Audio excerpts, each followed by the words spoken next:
This is Fang Sane, so I just got an update about Tactical Master. Part of my assumptions about Tactical Master research was completely incorrect, and I'm happy to admit that because gotta admit when I'm wrong, right? So I was talking to Tyrannus from server 59, and yeah, he gave me a huge amount of insight, a whole lot more than I actually thought I'll be getting, to be honest. And a whole lot more that I thought I knew that I really didn't know. So, major thing that I want to go over. Those buildings that I thought you needed to have upgraded, apparently that is actually going to be the lab. Because to start Tactical Master Research, you need Lab 31. Then for every segment of Tactical Master Research, you then need to increase the lab level. So to finish to get to the next section, past the uh, like where there's like that middle node section, you need to then get lab 32, then lab 33, lab 34. Then this is the start of the final section. To get here and enter that section, you need lab 35. So I am going to try to speed run lab 35, although that is probably going to be a difficult thing to do. But I'm going to have to do that anyways because I need to finish Tactical Master once I unlock Tactical Master. So Tyrannus actually told me something pretty interesting. I was debating with one of my other uh, alliance leaders in the server about what this could have possibly been. We were like, what if it was... So one of our assumptions was damage resistance. The other one was damage reflection. But a part of us was like, that seems a little broken, so it's probably damage resistance or something that negates some damage, or at least shields your troops, or provides some kind of like massive defensive buff. So it seems that that was damage resistance. The other icon we were way off on. We thought this was damage penetration, or basically defense break, right? So we were wrong about that one because we thought it was going to be a little bit more exciting. We were like, what if this literally just removes some form of defense or just cuts through that completely? This was in fact damage increased to troops.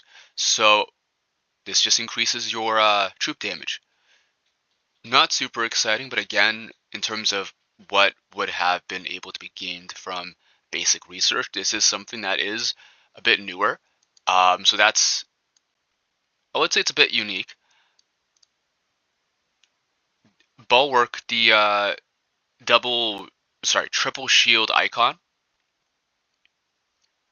In the beginning, it gives you like 0.2% damage resistance. But when you max it out, it can actually get you 10% damage resistance. Same thing with Crippling Strike. So beginning 0.2% increased troop damage. You max that thing out, it gives you 10% increased troop damage. So that's like a massive, massive increase in terms of what you would normally gain from something like this. Do I think that this is going to be very difficult to go through for research? Yes, but I think that having damage resistance when this is normally only available on vehicles is insane. Because when you do a rally, all your vehicle benefits are wiped clean. They don't exist. So that damage resistance that you got from your vehicle, let's say you got a destroyer, let's say you got a Hercules, let's say you got a destroyer EX, all those vehicle buffs are gone. So that's why having direct troop damage resistance directly related to your troops is huge, because that means that you'll still gain that even during a rally. So how much do I think that would influence the course of the battle? I don't really know, because not many people have maxed out Tactical Master yet, but I think it'll be interesting to find out. One other detail that I do want to mention is that Tyrannus actually did go over with me about one other thing that he was doing. He was doing assaulter, shooter, and rider training. This is apparently a whole lot stronger than I thought it was, because I did not expect the troop training research to be this powerful. So for shooter HP, this one section probably gives them close to like about 30% HP on top. And then the section before that gives them like 15%. So we're looking at 45% increased HP on just shooters. So I would say individual troop training is definitely a huge, huge thing.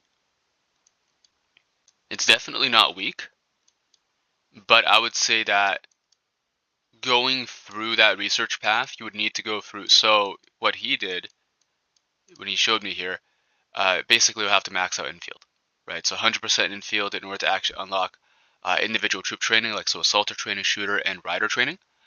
Again, 3 separate trainings, which means that if you want to get buffs for shooters, you need to do shooter training. Assaulter training, to do assaulter. Rider training, to increase the benefits of rider. For me, I wanted to go down the more unorthodox path to try to get Tactical Master. I just really wanted to find out how much that damage resistance actually matters in a fight. Because army building seems better, in my opinion. And that's why I want to go for that, because infield is just primarily TVT. What if you're not doing tank versus tank, right? Then you're not really getting many benefits. Then I wanted to try army building to try to get more of the global attack and defense. So from there, I wanted to access Tactical Master, kind of find out the difficulties and the issues behind basically getting Tactical Master, because not many people inside my own server is actually doing it. So I want to actually do it to kind of find out what issues they might face and then relay that back to them. Almost most people know what T10 research is.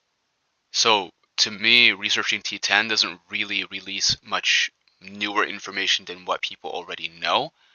I wanted to kind of go through the process of researching something that people don't necessarily know much information about, or it's not readily available. So then that way people know more about that. I would say individual troop training, based on what even Tyrannus told me, I thought that it was going to be a whole lot like, watered down compared to the other researches.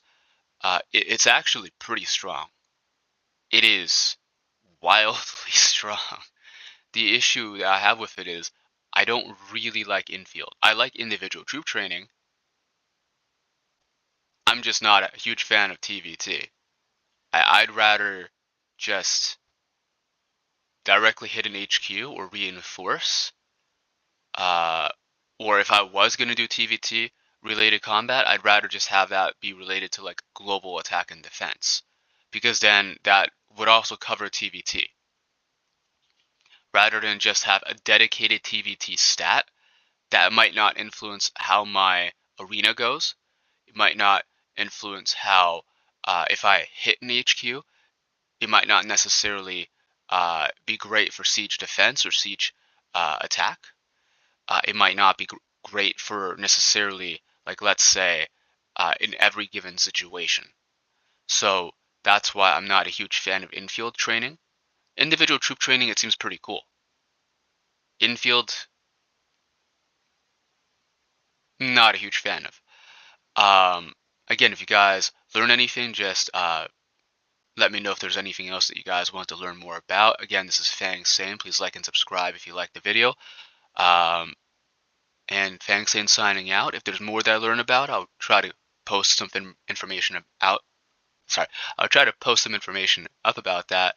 But have a great day and enjoy the rest of your Sunday. And hopefully everything goes well.